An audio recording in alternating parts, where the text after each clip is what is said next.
Well, hello everybody. My name is Vanessa, and I am here with Recla Reflections to do our next podcast. This is a slow and steady progress with our podcast as we begin to share vocally with the audience, with you guys as teachers and as friends, in the hopes that Recla Learning Studios will provide you even more opportunities to implement the lesson bundles and activities that we talk about each time. So, today is an interesting topic. We're going to talk about circles in the classroom, why circles work, and how they can build trust and calm, especially if we are able to start from day one. So, think back for a second.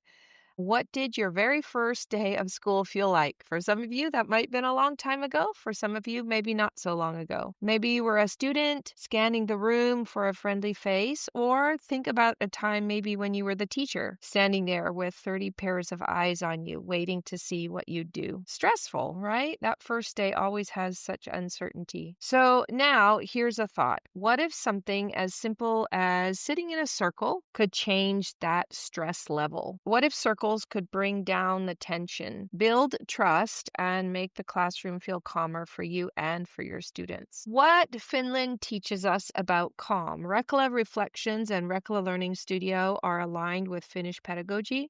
So I talk a lot about Finnish education and how it's implemented in the classroom. So we're going to do that now. One of the things that I love about Finland is that they don't treat well-being as an extra. It's written right into their national curriculum. Schools are expected to make sure kids feel safe, respected, supported, cared for, because learning just doesn't happen without that. As you can see it in daily life there. Kids get frequent breaks, about 15 minutes for every 45 minutes of learning, depending on the age, of course. Every single child gets a free, healthy school meal, a hot meal, and that these things create rhythm for calm and focus, right? I'm sure when you're working, when you're teaching, you crave a break just as much as the kids do.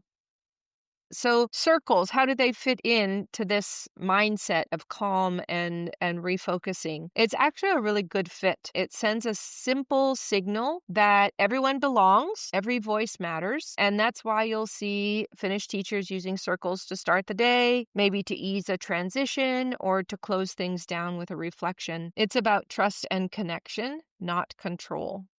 So just a quick story. I remember one of my own first days in the classroom. I was in Nicaragua. I was working with high school students. We were at the top level of English, so they had achieved the top marks in English at their school. And I was working with this level of students, teenagers, 14, 15-year-olds. And when I came in, I was new that year, and I came in knowing that they would be able to communicate with me, but I had some, uncertainty about the whole thing. And the desks, the classroom was set up as a very traditional classroom. The desks were lined up in rows, and the students were just kind of sitting there, some of them trickling in, just, nervous. New teacher, new situation. I'm not sure. Everybody was just a little bit stressed. And I immediately I was like, okay, you guys, let's move our desks into a circle. And they kind of looked at me funny, and they're like, what do you mean? What are you talking about? But I said, okay, we're gonna have our class in a circle because I want us to be able to see each other. I want us to communicate because this class isn't a lecture class. I'm not here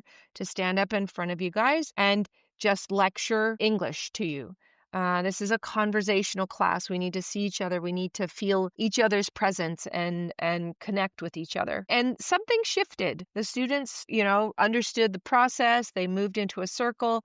They kind of looked at each other, felt a little bit funny, but they began to communicate with each other and realized that, oh, this is going to be a different class. And so instead of me standing up in front talking at them, suddenly we were a group learning with each other. And that's the power of a circle. You can feel the difference right away. And so can your students. Like, it was easier for me to present information, new information, because I wanted their feedback. I wanted them to be part of the learning. And they understood that. Why start on day one? Well, day one really matters. In Finland, teachers are very intentional about this. They'll often begin the very first day with a circle. And again, like I said, I was doing it in high school. So this is an easy thing to do. Maybe for the younger kids, you can have a circle on the floor with carpets. Even with the bigger kids, you could go outside and have a circle in the grass, right? So there's a lot of different ways to do this. You can do introductions this way, sharing something light, maybe even naming a hope for the year, but getting the conversation going. And it's simple, but it sets a tone. It sets the tone that this is a safe place. Your voice matters here. And that early signals lower stress for the kids and for teachers as well. Okay, what if you're saying to me, great, that's wonderful, Vanessa, but the year's already started. I'm 2 weeks in or 3 weeks in or a month in, 6 weeks in. Is it too late? And I would say, actually, it's absolutely not too late. You may be saying, great, my school year started. I didn't set the tone with the circle. Am I stuck in the chaos? No, I want you to hear this clearly. It is never, never too late to start. In fact, circles aren't something that teachers just do in week one and then forget about it. It's not just an introductory setting, it's a way to reset even randomly throughout the day or throughout the week or throughout the year. Finnish teachers use them all year long. Edutopia has even shared examples of schools adding circles later in the year, after breaks when energy was high or before the break, like during exam week, having circle time, de-stressing a little bit, and when relationships needed strengthening. And they still work. So if you're 6 weeks in, you can still say to your class, tomorrow, I'd like us to try something new to help us feel calmer and more connected. Kids welcome it because they will feel that shift immediately. It'll be exciting, even if they're a little bit awkward or giggling if they're younger or just not sure.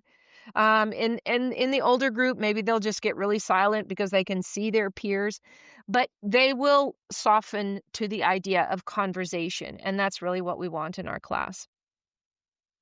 So here are 5 options for you to use in a practical way in your classes today. Some simple circle routines that you can try. The first one, a 2-minute check-in. So you gather them in a circle. You start with one quick question. One word for how you're feeling today. Go around the circle once. That's it. It builds awareness, connection in under 2 minutes. Number 2, circle agreements. So instead of posting rules, especially at the beginning of the school year, sit down with the kids in a circle and invite them to come up with 3 to 5 agreements that they all want to follow throughout the school year. Ask them what will help us feel safe and respected in this circle.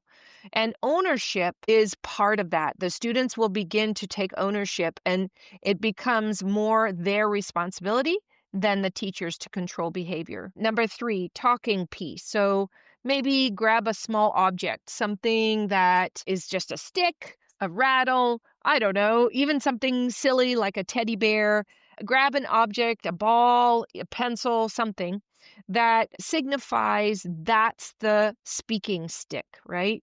And this slows things down. So there's less interruptions, there's less behavior issues. It makes space for the quiet voices because even the ones that want to chat and talk and share all their ideas, they have to calm down. They have to wait their turn. And the quiet ones, they'll realize, hey, everybody has to listen to me when I'm holding the stick. And so it will give them strength to share their voice. It also helps when there's a talking stick for the students to listen to each other. And you can add into this talking stick activity reflections, right? Listen to a student and then reflect what you heard.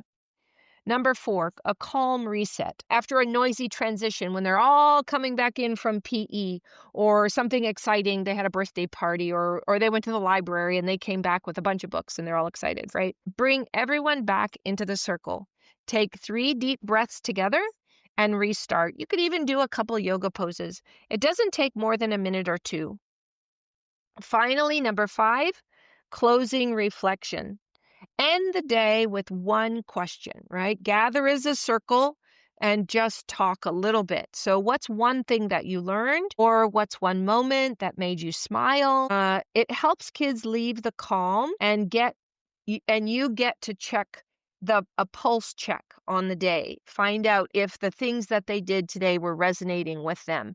Or maybe somebody will raise their hand at the end of the day and say, teacher, I really didn't get the math. I tried and tried and tried, but I didn't get it. And then you can use that opportunity to reset your lesson plan for the next day if you have kids sharing those kinds of things. And if you're thinking, okay, but how do I fit this into my packed day, right? I have all these obligations that I need to get through.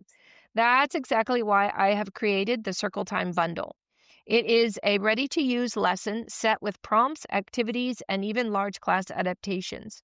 Whether you're starting on day 1 or week 6, the bundle gives you the tools to introduce circles step by step. So what about my teacher friends in Kenya? You guys are transitioning. For the last 5 years, you've been working on transitioning to CBC pedagogy. And that's great. Lots of new things happening in Kenya right now. The teachers, my teaching friends in Kenya, the ones that I've talked to and I've listened to, the struggles are real, right? We've got larger classes. We've got less training. We need more help.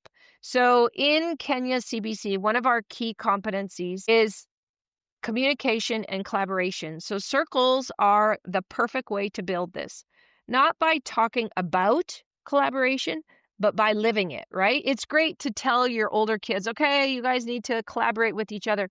But if they've never done it, they need to practice, they need to learn, they need guidance, right? And circles are a great way to do that. Kids practice listening, sharing, problem solving, and supporting each other in real time.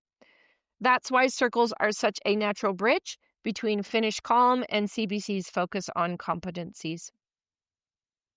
So here's my final question for you.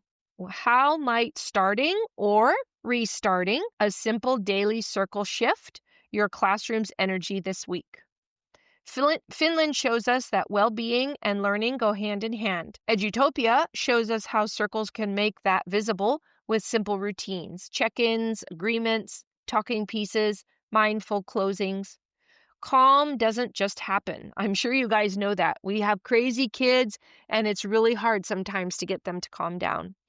It's built one predictable moment at a time. So when students begin to understand the concept of circles and circle time or group discussion, whatever you want to call it, a leadership lab, whatever you want to call it, students begin to understand, oh, when I'm in this particular environment, these are the things that are expected of me. And then behaviors lessen and progress happens. And if you'd like a step-by-step support, the Circle Time Bundle is waiting for you in our store at Rekla. It's full of ready-made prompts, keeper tips, and large group strategies, so you can start tomorrow with confidence. Thanks for joining me today. Until next time, which will be next Thursday, may your classroom be a circle of calm and belonging. Thank you.